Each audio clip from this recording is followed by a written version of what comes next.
కల్పిస్తున్నాడు. నిధులిస్తున్నది ఎంగిలి చెయ్యి. మహిళలందరికీ చెప్తున్నాం, మోసపోకండి.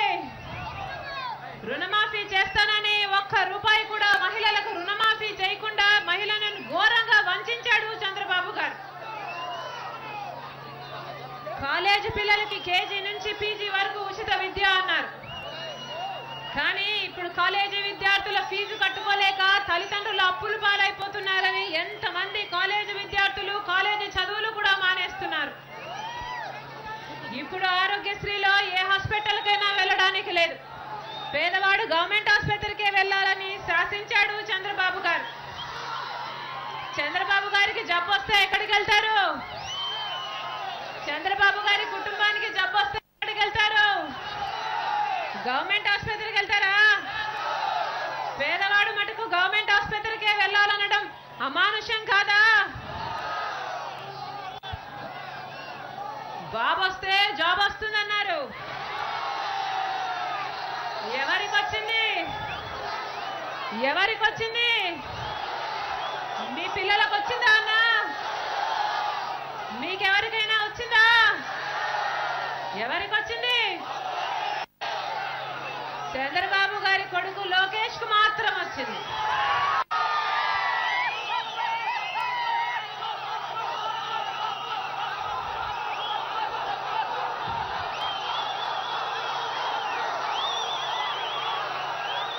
ఈ పప్పు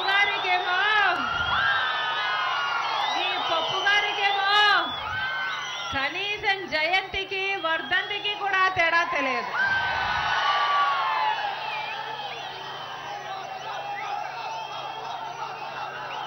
ఆలు రావు కానీ అగ్రతాంబూలం మాత్రం నాకే అన్నాడట ఒకడు. ఒక్క ఎన్నిక కూడా గెలవలేదు. ఏ అనుభవం ఉందని, ఏ అర్హత ఉందని ఒకటి కాదు, రెండు కాదు, ఏకంగా 3 శాఖలకు మంత్రిని చేశాడు చంద్రబాబు గారు. ఇది పుత్రవాత్సల్యం కదా? ఈ పప్పు గారు ఏమైనా చాలా సమర్థుడా? లేదు.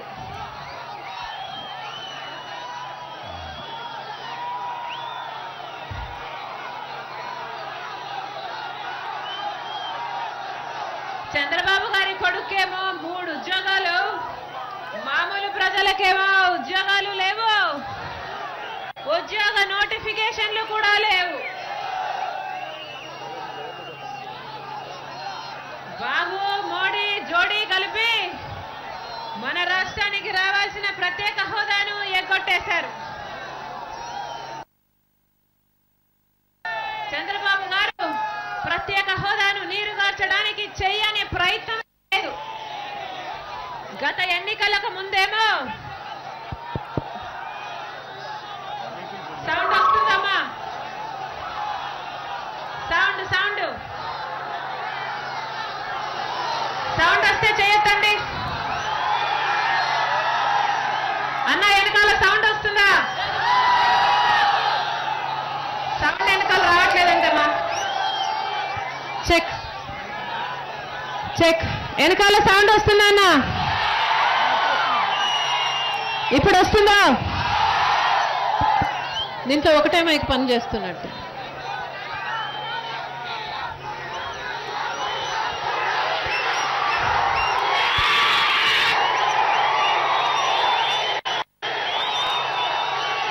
అవుతాడు, జగనన్న సీఎం అవుతాడు.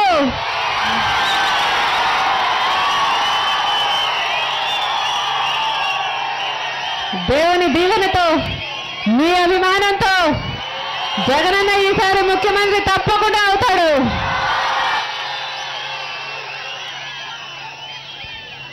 పోయిన ఎన్నికలప్పుడు చంద్రబాబు గారు ప్రత్యేక హోదా అన్నారు. ఎన్నికలు అయిపోయాక ప్యాకేజీ అన్నాడు. మళ్ళీ ఇప్పుడు హోదా అంటున్నాడు. నమాజ్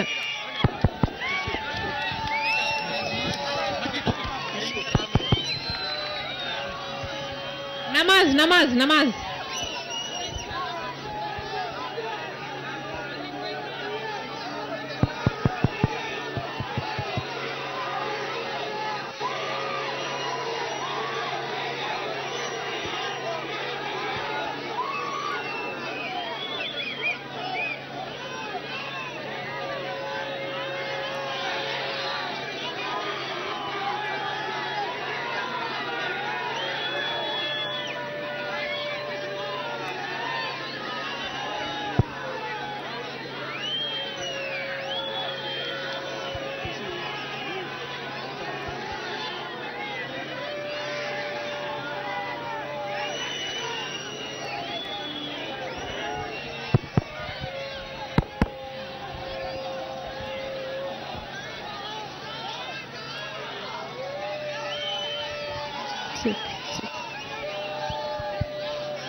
అయిపోయిందా?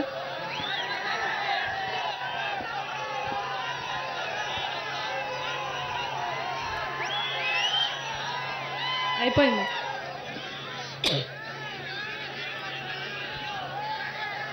నమాజ్ అయిపోయిందన్న.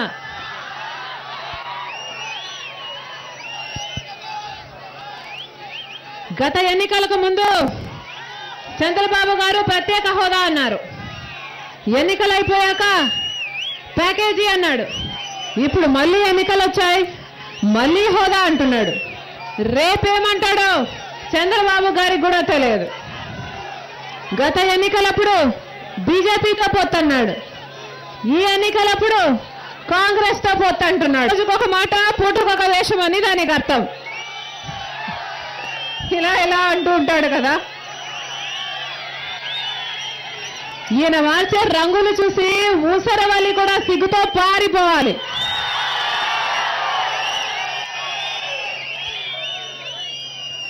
కేసీఆర్ తో పొత్తు పెట్టుకోవడానికి వెంపర్లాడింది చంద్రబాబు గారు. హరికృష్ణ గారి సేవ మృతదేహం పక్కనుంది అన్న ఇంగితం కూడా లేకుండా కేసీఆర్ తో పొత్తు గురించి మాట్లాడాడు. ఇప్పుడు మాకు పొత్తుందని ఆరోపిస్తున్నాడు. బీజేపీతో 4 ఏళ్లు సంసారం చేసింది చంద్రబాబు గారు. ఇప్పుడు మాకు పొత్తుందని ఆరోపిస్తున్నారు. మాకు బీజేపీతో పొత్తు లేదు, కాంగ్రెస్ తో పొత్తు లేదు, కేసీఆర్ తో పొత్తు లేదు, మాకు అవసరం కూడా లేదు. సింహం సింగిల్ గానే వస్తుంది.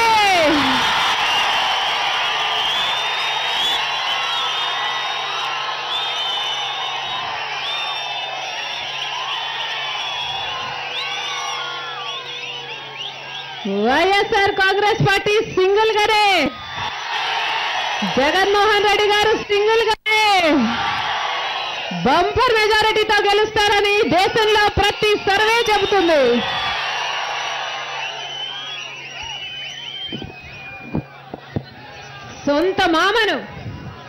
సొంత మామను వెన్నుపోటు పొడిచిన వాడు చంద్రబాబు గారు. పిల్లనిచ్చాడన్న కృతజ్ఞత లేదు, తండ్రి లాంటి వాడు అని చూడలేదు. కాంగ్రెస్ పార్టీలో ఓడిపోతే పాపం అల్లుడు కదా అని దగ్గర చేర్చుకున్నాడు అంటారు ఎన్టీఆర్ గారు. చంద్రబాబు ఏం చేశాడు? కళ్ళార్పకుండా వెన్నుపోటు పిడిచాడు ఎన్టీఆర్ గారు పార్టీని, ఎన్టీఆర్ గారు అధికారాన్ని, కుర్చీని, మొత్తాన్ని లాగేసుకున్నాడు చంద్రబాబు గారు. అలాంటి వాడు చంద్రబాబు గారు. ఈయనకు మించిన నీచుడు, దుర్మార్గుడు, దుష్టుడు ఇంకొకడు ఉండడు అని పిల్లనిచ్చిన చంద్రబాబు గురించి ఎన్టీఆర్ గారు అన్నమాట. అలాంటి వాడు చంద్రబాబు గారు. వ్యవసాయము దండగా అన్నాడు, ఉచిత విద్యుత్ని హేళన చేశాడు. అప్పులు పాలైన రైతులు ఆందోళన చేస్తే బషీర్బాగ్ లో పిట్టలను కాల్చేసినట్టు కాల్చి పడేశాడు. గుండె లేనివాడు ఈ చంద్రబాబు గారు. గత ఎన్నికల్లో 600 హామీలు ఇచ్చాడు, ఒక్కటంటే ఒక్కటి కూడా పూర్తిగా నిలబెట్టుకోలేదు. ఇప్పుడు మళ్ళీ కొత్త అబద్ధాలు, కొత్త హామీలు. నమ్ముతారా? నిన్ను నమ్మం బాబు అని చెప్పండి.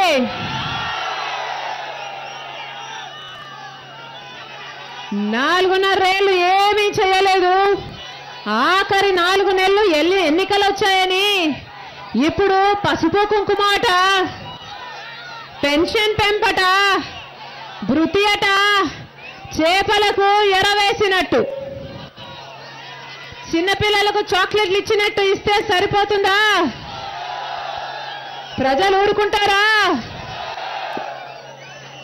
నిజంగానే చంద్రబాబు గారికి హామీలు నిలబెట్టుకునే దమ్మే ఉంటే అడగండి.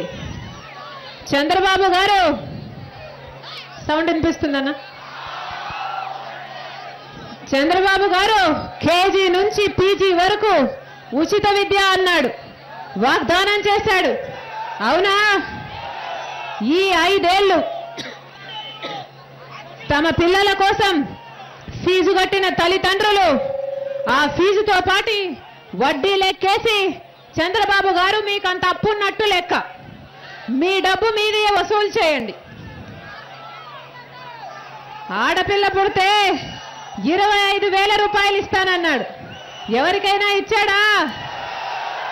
ఈ 5 ఏళ్లలో ఆడపిల్లలను కన్నా ప్రతి తల్లిదండ్రులు చంద్రబాబు గారిని అడగండి. 25,000 రూపాయలు చంద్రబాబు గారు మీకు బాకీ పడినట్టు లెక్క. ఆ బాకీ తీర్చమని అడగండి, మీ హక్కుగా అడగండి. కాలేజీ విద్యార్థులకు ఐప్యాడ్ ఇస్తానని వాగ్దానం చేశాడు. ఎన్నికల్లోపు ఐప్యాడ్ ఇమ్మని అడగండి. మహిళలందరికీ స్మార్ట్ ఫోన్లు ఇస్తానని వాగ్దానం చేశాడు. ఎన్నికల్లోపు స్మార్ట్ ఫోన్లు ఇమ్మని అడగండి, మీ హక్కుగా అడగండి. ఇంటికొక ఉద్యోగం అన్నాడు, లేదా 2,000 రూపాయలు ఇస్తానన్నాడు, ఇవ్వలేదు. ఆ లెక్కన ప్రతి ఇంటికి చంద్రబాబు గారు నెలకు 2,000 ఇంటూ 5 ఏళ్ళు అంటే 1,20,000 రూపాయలు ప్రతి ఇంటికి చంద్రబాబు గారు అడగండి. ఓట్లు అడగని వచ్చినప్పుడు అడగండి, 1,20,000 బాకీ తీర్చమని అడగండి. పేదలందరికీ 3 సెంట్ల భూమి అన్నాడు, పక్కా ఇల్లు కట్టిస్తానన్నాడు. విశాఖపట్నంలో అమరావతిలో 1000 ఎకరాలను స్వాహా చేసుకున్నారు. నిజానికి ఆ భూమంతా మీదే, అడగండి. ఆ భూమంతా మీకు రాసిమ్మని అడగండి. రైతులకు, చేనేతలకు, మహిళలకు, మరమగ్గాలున్న వాళ్లకు రుణమాఫీ చేస్తానని వాగ్దానం చేశాడు. మీకు ఎంత రుణం ఉందో అంత రుణము చంద్రబాబు గారు మీకు బాకీ పడినట్టు లెక్క. చంద్రబాబు గారిని మీ బాకీ తీర్చమని అడగండి. ఎన్నికలు వస్తున్నాయి, మీ ఓటును డబ్బు పెట్టి కొనాలని చూస్తున్నాడు చంద్రబాబు గారు. డబ్బు పెట్టి కొనాలని చూస్తున్నాడు చంద్రబాబు గారు. ఎంత డబ్బు ఇచ్చినా తీసుకోండి, ఎందుకంటే ఆయన మీకు బాకీ పడిన దానికి ఎంత ఇచ్చినా సరిపోదు. చంద్రబాబు గారు మీకు బాకీ పడ్డానికి బాకీ పడిన దానికి ఎంత ఇచ్చినా సరిపోదు. మీది మీరు ప్రతి హామీ ఇది అని వసూలు చేయండి, మీది మీరు హక్కుగా అడిగి ఇప్పించుకోండి. ఇప్పుడు మీ భవిష్యత్తు నా బాధ్యత అని చెప్పుకొని తిరుగుతుంటున్నాడు దొంగబాబు. నమ్ముతారా? మన భవిష్యత్తు ఇంకొకసారి ఈయన చేతుల్లో పెడితే నాశనం చేసేస్తాడు. అమరావతి రాదు, ఆంధ్రప్రదేశ్ పాతాళానికి పోతుంది. దయచేసి ఆ పొరపాటు చేయకండి. ఈ ఎన్నికలు మన భవిష్యత్తుకు, మన పిల్లల భవిష్యత్తుకు, ఆంధ్రప్రదేశ్ అభివృద్ధికి చాలా కీలకం. బాయ్ బాయ్ బాబు అని చెప్పండి. బాయ్ బాయ్ బాబు, బాయ్ బాయ్ బాబు. ప్రజా తీర్పు, ప్రజా తీర్పు, ప్రజా తీర్పు, ప్రజా తీర్పు. రాబోయే రాజన్న రాజ్యంలో జగనన్న ముఖ్యమంత్రి అయ్యాక మళ్ళీ రైతు రాజవుతాడు. ప్రతి రైతుకు మే నెలలోనే పెట్టుబడి సాయం కింద 12,500 రూపాయలు ఇస్తారు. 4 ఏళ్ళు 50,000 రూపాయలు ఇస్తారు. ప్రతి మహిళకి తన పిల్లలను స్కూలుకు పంపి కూలీకి తీసుకుపోకుండా ఉండడానికి 15,000 రూపాయలు ఇస్తారు. ఎస్సీ, ఎస్టీ, మైనారిటీ, బీసీ మహిళలకు 45 ఏళ్లు నిండితే 75,000 ఆర్థిక సహాయం చేస్తారు. డ్వాక్రా మహిళల రుణాలు మొత్తం 4 దఫాల్లో తీరుస్తూ మీ చేతుల్లోనే డబ్బు పెడతాడు. మళ్ళీ 0 వడ్డీకే రుణాలు ఇస్తారు. అవ్వాతాతలకి పెన్షన్ 65 ఏళ్ల నుంచి 60 ఏళ్ల కుదించి 2000 నుంచి 3000 వరకు క్రమంగా పెంచుకుంటూ పోతారు. ప్రతి పేదవాడికి ఇల్లు కడుతూ సంవత్సరానికి 25 లక్షల ఇల్లు కడతారు. పోలవరంతో పాటు రాజన్న కలలు కన్న ప్రతి ఎకరాకు నీళ్లు ఇస్తారు. తెచ్చుకుందాం, రాజన్న రాజ్యం తెచ్చుకుందాం. 11వ తేదీన ఎన్నికలున్నాయి. ఓటు వేసే క్షణంలో ఒక్కసారి రాజన్న గురించి ఆలోచించండి. ఒక్కసారి రాజన్నను తలుచుకోండి. ఒక్కసారి రాజన్నను తలుచుకోండి. ఆయన కొడుకు ఒక్క అవకాశం ఇవ్వండి. రాజన్న రాజ్యం తెచ్చుకుందాం. ఫ్యాన్ గుర్తుకే మన ఓటు. ఫ్యాన్ గుర్తుకే మన ఓటు. ఫ్యాన్ గుర్తుకే మన ఓటు. ఫ్యాన్ గుర్తుకే మన ఓటు. ఫ్యాన్ గుర్తుకే మన ఓటు. ఫ్యాన్ గుర్తుకే మన ఓటు.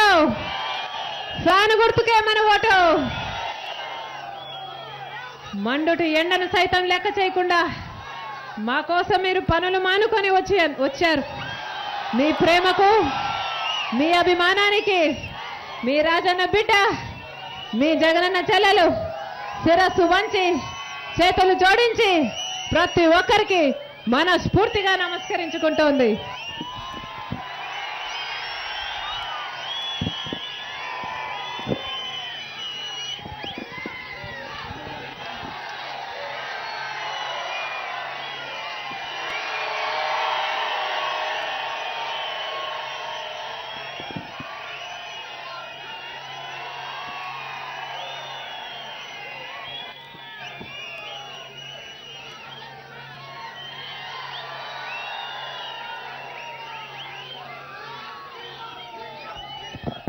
గుర్తు అందరికీ చెప్పండి అన్న. అక్క గుర్తు అందరికీ చెప్పండి. మన గుర్తు ఫ్యాన్ గుర్తు. మన గుర్తు ఫ్యాన్ గుర్తు. ఫ్యాన్ గుర్తుకే మన ఓటు. చల్లని గాలి వీచే ఫ్యాన్ గుర్తుకే మన ఓటు. చల్లని గాలి ఇచ్చే ఫ్యాన్ గుర్తుకే మన ఓటు.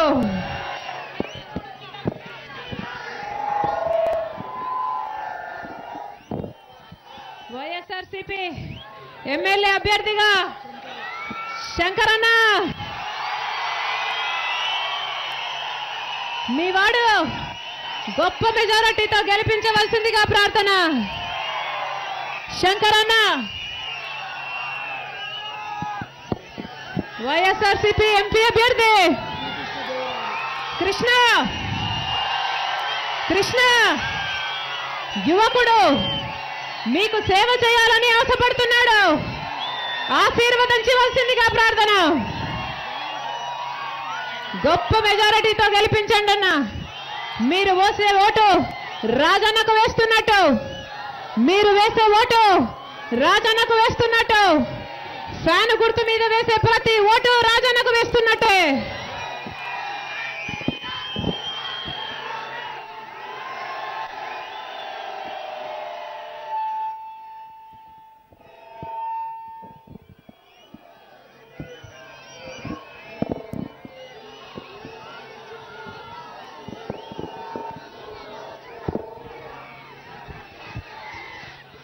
హలో, ఇప్పుడు మన నియోజకవర్గంలో చల్లగరిగ నుంచి ఈ ఊరు శ్రీనివాసరెడ్డి గారు పార్టీలో జాయిన్ అవుతున్నారు.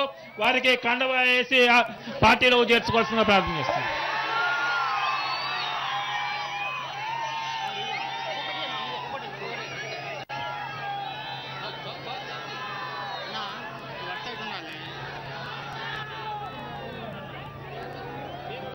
ఈ ఊరు శ్రీనివాసరెడ్డి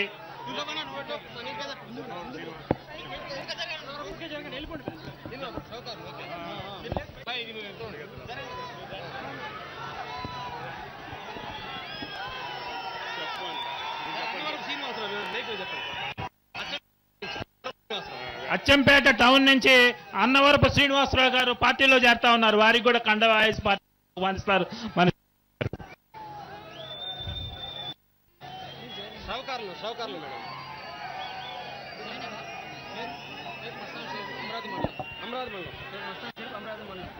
షేక్ మస్తాన్ షరీఫ్, అమరావతి మండలం.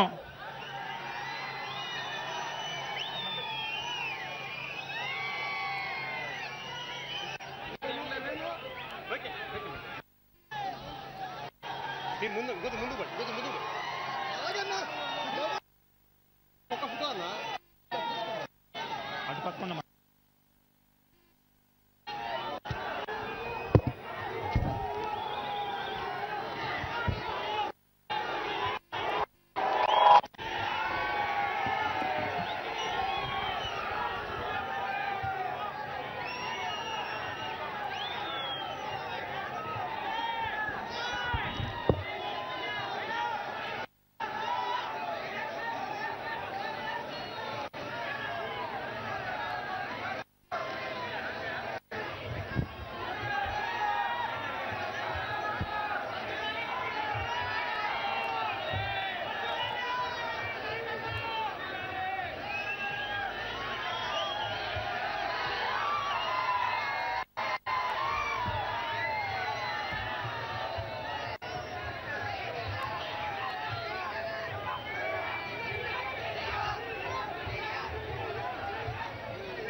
ఈ వీడియో కనుక మీకు నచ్చితే లైక్ చేయండి.